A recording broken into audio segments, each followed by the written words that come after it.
విశాఖ జిల్లాలో మాజీ మంత్రి గుడివాడ అమర్నాథ్ కీలక వ్యాఖ్యలు చేశారు. కూటమి అధికారంలోకి వచ్చిన మొదటి రోజు నుంచి వైసీపీ లేకుండా చేయాలని చూస్తున్నారని మండిపడ్డారు.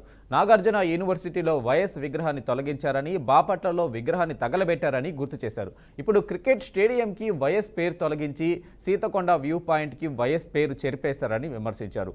వైఎస్ఆర్ పేరును గోడలు, స్టేడియంల మీద నుంచి చెరిపేయవచ్చు కానీ ప్రజల గుండెల్లో నుంచి తొలగించలేరని గుర్తు చేశారు. వైఎస్ రాష్ట్రానికి చేసిన సేవకు గుర్తుగా స్టేడియం పేరు పెట్టారని, కూటమికి వైఎస్ పేరు వింటేనే వెన్నులో వణుకు పుడుతుందని ఆయన ఎద్దేవా చేశారు.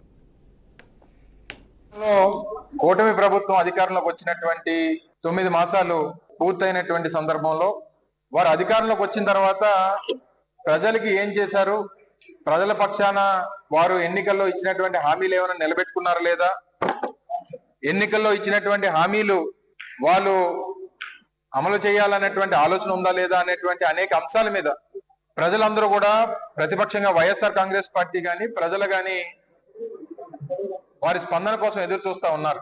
కానీ వారు అధికారంలోకి వచ్చినటువంటి మొదటి రోజు నుంచి ఏ రకంగా రాష్ట్రంలో వైఎస్ఆర్ కాంగ్రెస్ పార్టీని తుడిచిపెట్టాలి, ఏ రకంగా వైఎస్ఆర్ కాంగ్రెస్ పార్టీని ఈ రాష్ట్రంలో లేకుండా చేయాలి, రాష్ట్రంలో వైఎస్ఆర్ అనేటువంటి బ్రాండ్ ఏదైతే ఉందో అది కనబడకుండా చేయాలనేటువంటి దాని మీద వారు ప్రయత్నాలు చేస్తున్నట్టుగా అనేక సందర్భాల్లో చూసాం.